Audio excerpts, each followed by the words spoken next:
Hello and welcome to another video on Straighty News TV and Straightycast podcast. I'm very, very lucky to be delighted by Alex Stepney, former Manchester United goalkeeper, um, winner of the 1968 European Cup and more trophies Manchester United. Alex, how are you? I'm very well, thank you. The way things are turning out around the world, I'm still here.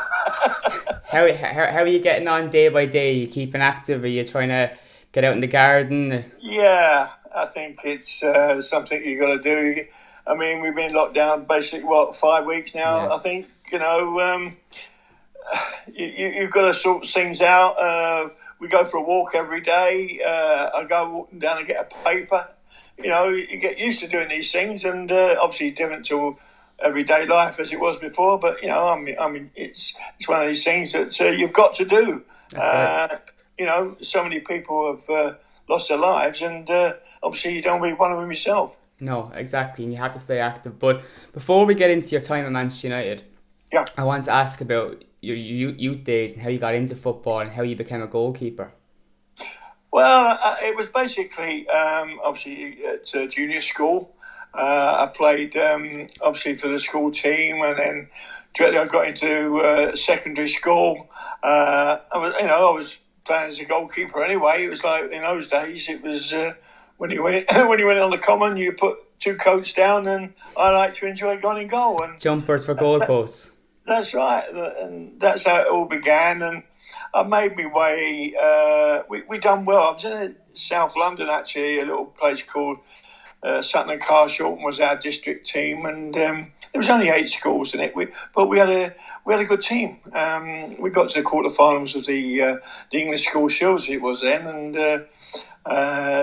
made my name, but didn't get into football because you could only join football a professional club until you left school at 15 in those days. So Sorry. you're at Millwall and you're at Chelsea. How did that call for Man No, United come?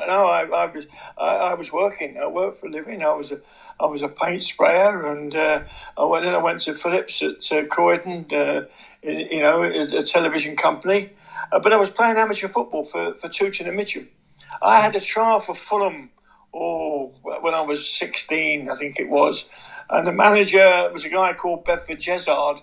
I played half a game, and he just said, "You're never going to make it, son." Well, one of those things that you do, you want to prove people wrong. Did you send them a picture of your medal, of your 1968 medal? Yeah, it's up on the wall here, everything. But I eventually got playing amateur football. I was doing well, and 1963 was a very bad winter.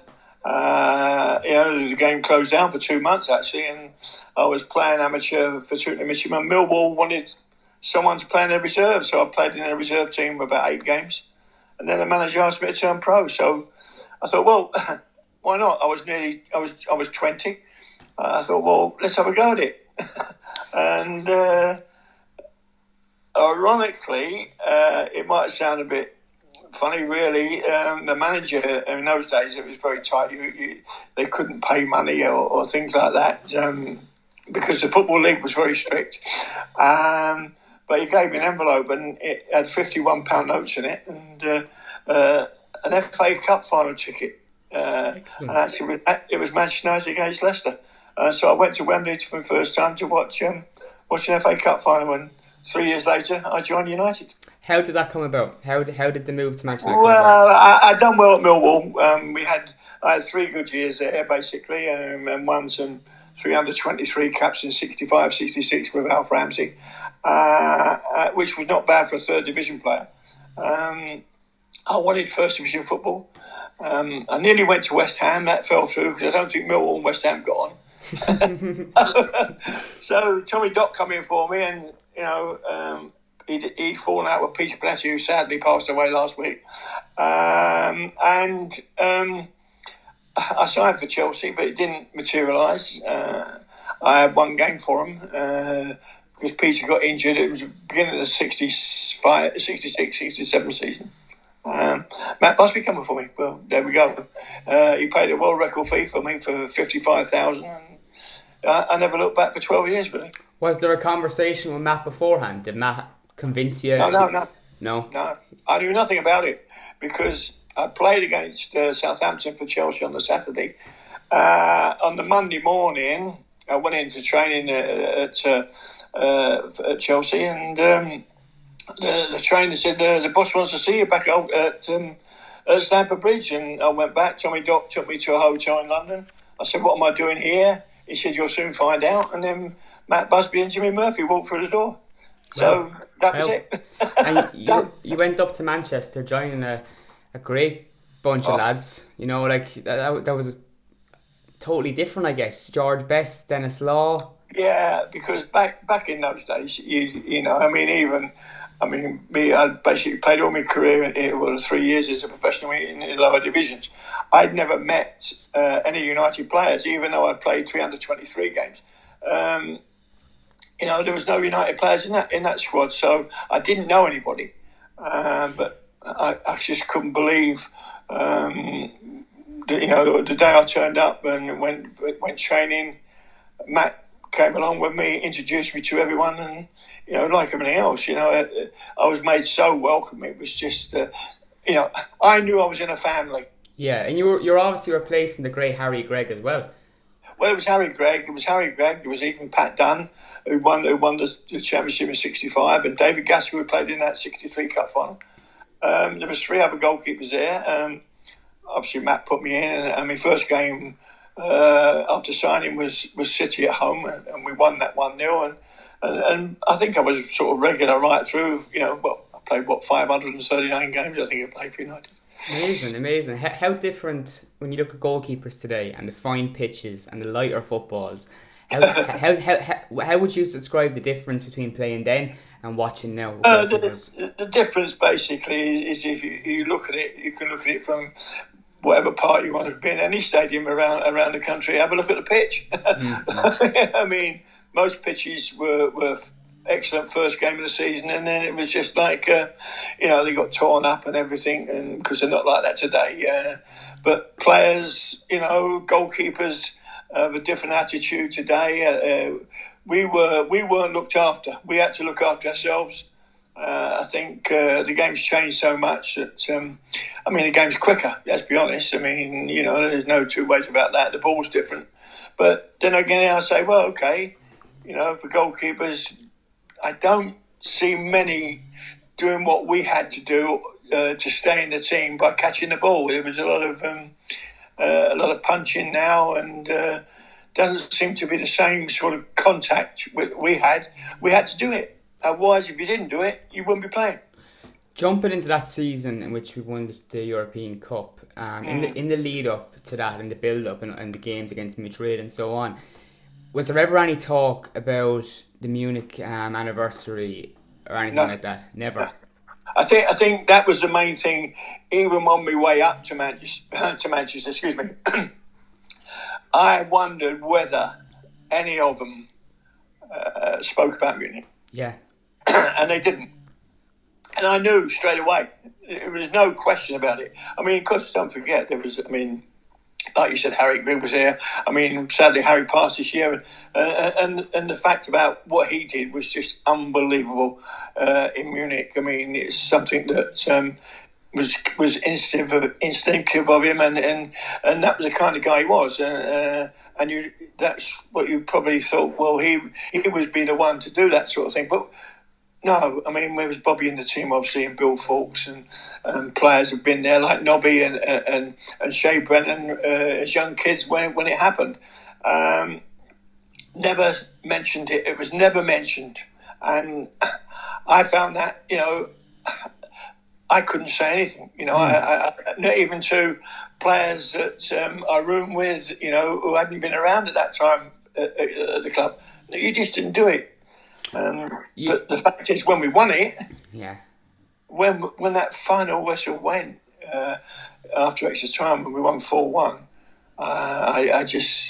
I went straight to Bobby and Bill and Matt, and when I look at it on the film, you know, on the video and things like that, everybody done that. Every player done exactly that. So it was in us, every one of us, although we hadn't spoke about it, but we knew what it meant to them and to the supporters, and of course the family understand that sadly the lads had lost their lives.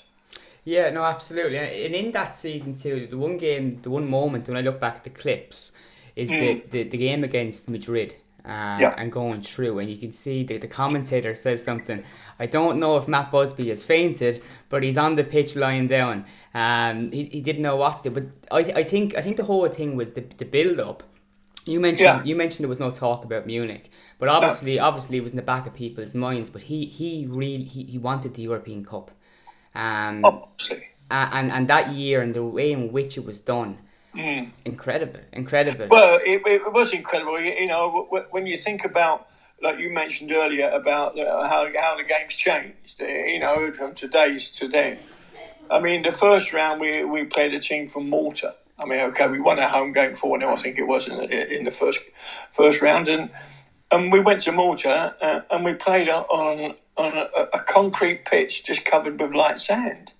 Now, that wouldn't be allowed today. You know what I mean? Another thing, Alex, which is very important, back then, when you went away in Europe, I'd imagine there was no real homework done on the opposing side, because was there any way of knowing who they were?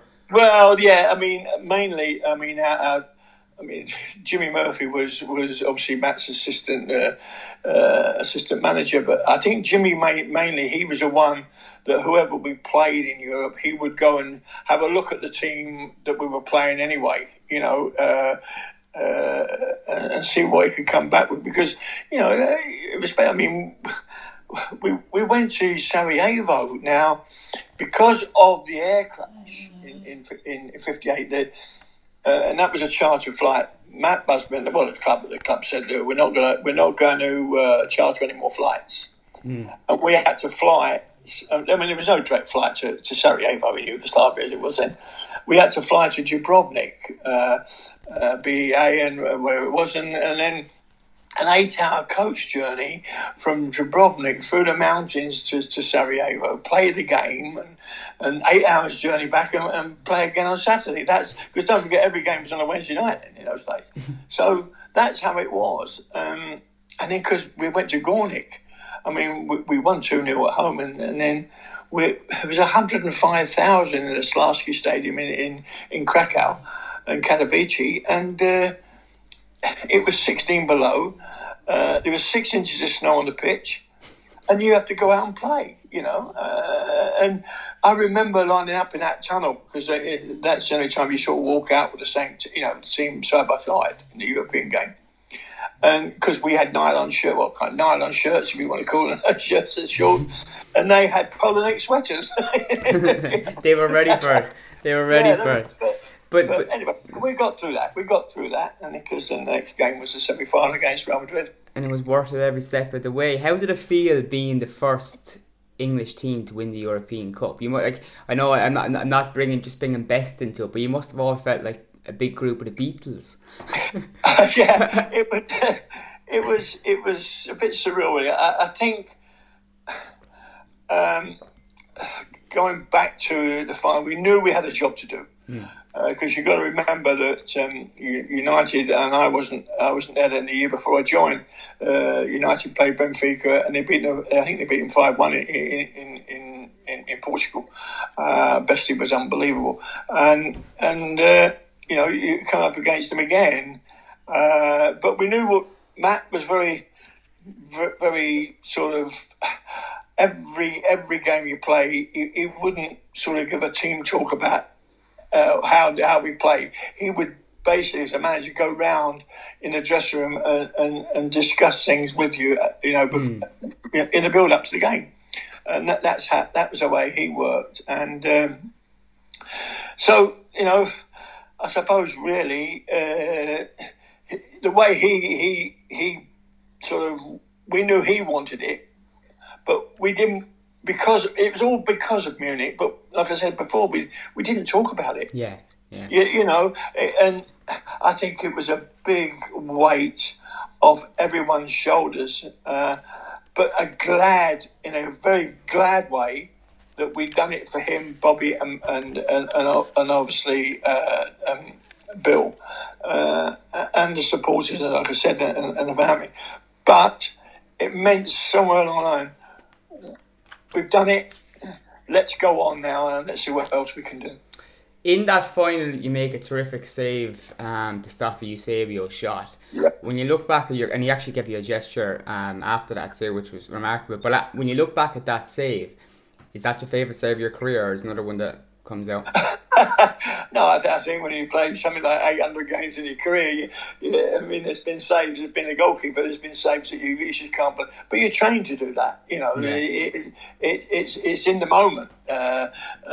Obviously, certain things can go wrong, but certain things you just hope you're very consistent in the way you play, and you just don't believe how you've done that sometimes. But you're trained to do that.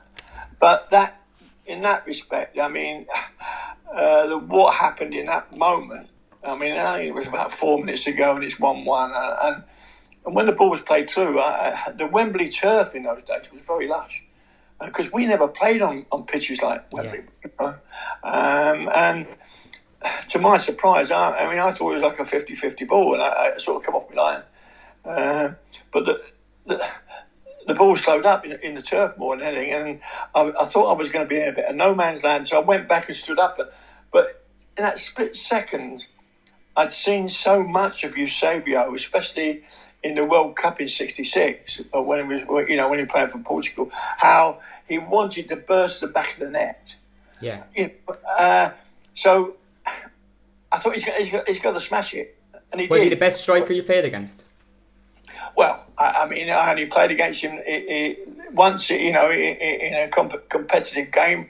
So I can't really say he was the best. But he is well, I think he played 760-odd games, 720 games for Benfica and scored 756 goals or something like that. So he's a great striker. But when you play against players twice a season or probably 3 times a season regularly, if you play them in the cup games and things like that, Jimmy Greaves was the best to me. But Jimmy Greaves was a classic goal scorer. Looking back at the final, you mentioned Eusebio. One of my favourite things about the final was Nobby Stiles and Eusebio. Nobby Stiles was obviously asked to stick very, very tight to him throughout the game. Yeah. But no better man to do it. No. I mean, that was... I can remember, I mean, we're 50-odd years on now, and like I said to you, Matt never really gave team talks in respect of, he would speak, like I said, he'd speak to you individually in the dressing room as you were getting changed. But the last thing I remember him saying before, I mean, that walk up Wembley Tunnel was a hell of a walk, and the dressing rooms are right at the back, and you had this long walk up the tunnel. And as we went out the door, because the bell had gone, I remember him saying, "Nobby, I want you to mark Eusebio man for man like you did 2 years ago in the semi-final of the World Cup against Portugal." And that was it. Yeah. And, Nobby would have probably said, where do you want me to mark him?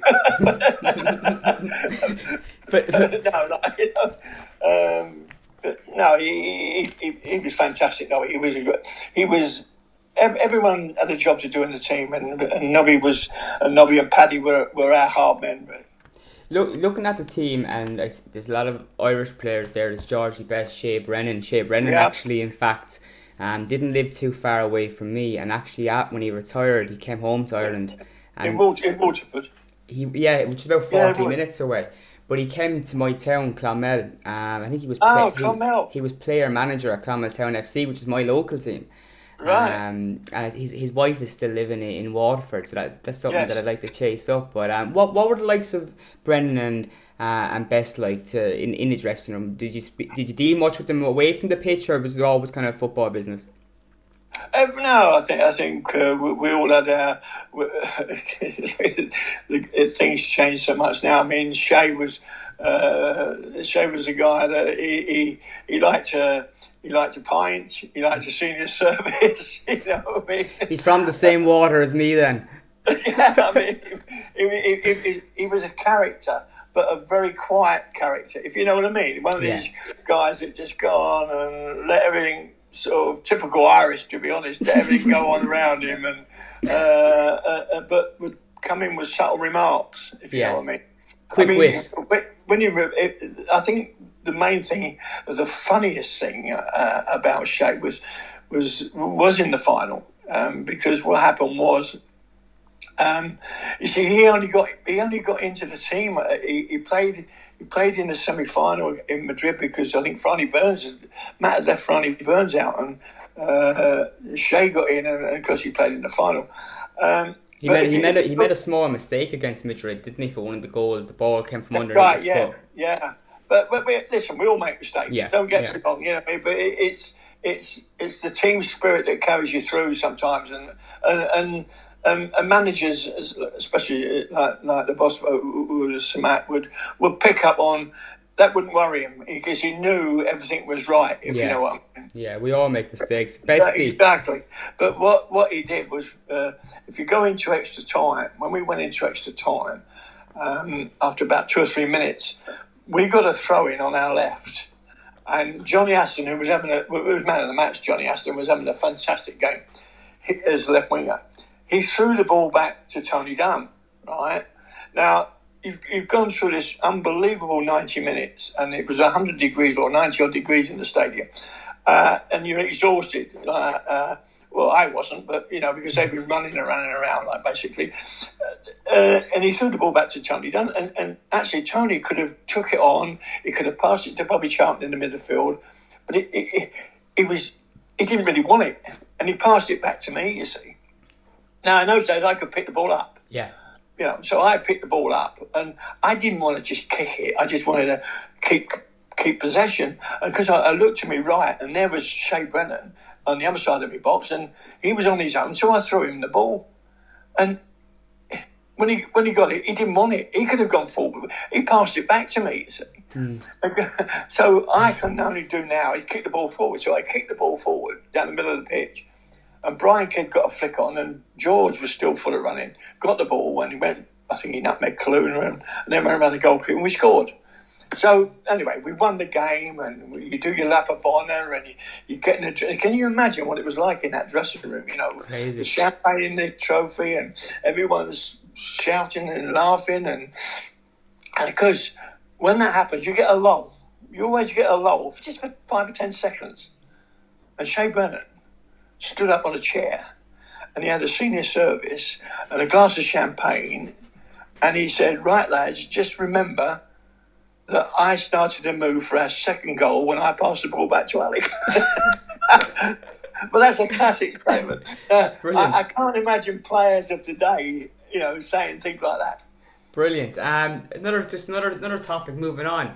Under Tommy Dock in the second division. What was that like? That because speaking to Manchester United fans that witnessed those days, to many that's their favourite season in the second division, and coming up to taking over towns, fantastic atmosphere. As a player, what was that like? Well, for me, after being, you know, the highs of winning the league, the first division, and winning the European Cup, and then like everything else, understandably, Matt had enough then. I mean, because of what he achieved, what he wanted to achieve 10 years later than what he thought he was going to do. But irrespective of that, the fact was that things were catching up on him, and he went upstairs, and because Wilf McGuinness came in, and we got to a couple of semi-finals, but that didn't. You've got to win things. You've got to win things, and then Franco Fowl came, and that didn't really work out, and then obviously Tommy Dock came, and that didn't work. It was getting as though players were getting a bit older, you know, and things like that. So we got relegated, which was, you know, in all due respects, you know, the league table never lies. I played, I think, 42 league games it was then, and I let in 48 goals, and we got relegated. You know, when the other teams that got relegated with us, Southampton, I think it was, or Norwich or whatever, Villa, they let in something like 60 odd goals. So we lost. There was some great players in that team though, like Willie Morgan. Yeah, but we never scored goals. Yeah. We lost I think 12 games 1-0. That was the problem. And then, surprise, in all due respect, the club kept on Tommy Docherty. I said, right, give us a chance we're going to give you a year to get out. And he did. But what he did, he changed the actual. He got rid of who he wanted to get rid of. I suppose, like most managers do when they come into club. But he got what Manchester United was all about. He got wingers. He got Gordon Hill. He got Stevie Coppell. He got Stuart Pearson, striker. And all of a sudden, sorry, Pancho. Yeah. So and all that. All of a sudden, we're in the second division, and we take it by storm, and we comfortably win it. But because we've won it, and we're back now where we belong in the first division, there's that feeling in the side. And because eventually he buys Jimmy Green off and we finish up winning the FA Cup. So, all right, we lost the final. Okay, we lost to Southampton. Cup finals are one-off games. Yeah. If you don't play well, you're going to get beat. If you get a bit of luck, you're going to win. And that was how it was. Absolutely. We have a few questions that I got asked to ask from Twitter before we finish up. The first one was, where did you get your white gloves? Well, the white gloves, there was a great goalkeeper Fringham called Spring. He brought out these string gloves back in the 60s. And we didn't have gloves like they have today. It was finger protectors nowadays. They have these finger protectors. Well, these were string with a bit of table tennis back pimples on the fingers, and I actually wore them at West Brom the first time, and we were winning 4-3 at half time because it was I think it was a November or December game, and it was pouring with rain all about the match. But we finished up. I threw them in the skip actually at half time. I didn't want to wear them anymore. And because what happened was we finished up winning 4-3, but it was better than that. The gloves used to go to the laundry ladies, and because there was so much mud on them, they put them in bleach. Because they were like a fawny colour, but they put them in bleach, and ironically, because they came out white, but the bleach had also made this sort of plastic, these pimply things on their fingers, a bit tacky. So I thought, well, that's not bad. I'll play with them again. Well, there's a few sources that are telling me that that's where Michael Jackson got his idea from Alex Stepney. I like it. Another question we have in is, it's actually one, since we're in lockdown, there's lots of debates on social media. Yeah. Your Twitter, you do great quizzes every day, quiz questions. That's and stuff. Right, yeah. A big debate I see talking the whole time. United's best goalkeeper of all time. For you, who is it? I think at the end of the day, we have to go in decades because of the game, the way the game's changed and things like that. I would say. I'll go into the 2 decades that we sort of done well under Fergie. Obviously, Peter Schmeichel. Peter Schmeichel came a raw young keeper, finished up a great keeper, winning everything, doing the treble and everything like that. And then Edwin van der Sar. But Edwin van der Sar was already a made goalkeeper. Yes. But when I look at how they played when they played for the club, I just. There's nothing between them, so I would go the pair of them actually because But fair dues to Peter, he built himself at United into a great goalkeeper. Whereas I said, Edwin came along. I mean, his record for clean sheets, etc., and winning the Champions League again was incredible. So there's nothing between the two of them. But fair dues to Peter, he made his name. From a young kid into a great goalkeeper. I have to ask you about what the Telegraph described as the strangest injury in football against Birmingham City. Apparently, they stated, I don't know if it's true or not, that you dislocated your jaw while shouting at your own defenders. Yeah. Well, they say that, but sometimes. They don't know the full facts. Let's put that who was in your bad books that day?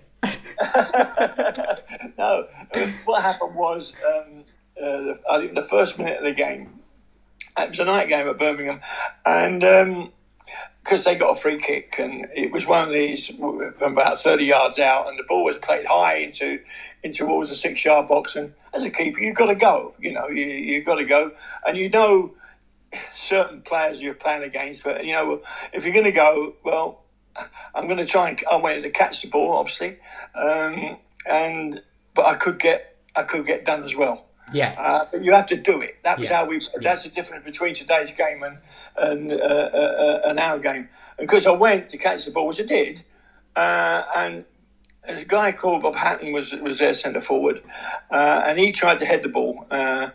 Whether he did or not, I don't know. But he just headed my chin and knocked me out.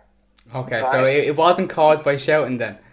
No, well, then what happened was, because eventually I get the cold sponge over me, and you come round and you play on, and the adrenaline, keeps you going. I'm like, all right, I can feel my jaw, but I'm playing on and getting to half time, relax, cup of tea, relax, and then my jaw started to swell up because they go out the second half, and I get the ball, and I went to shout to Martin Buchan that I was going to throw him the ball, and as I shouted, You felt it pop. Okay. so next thing, Brian, it was 0-0 at the time.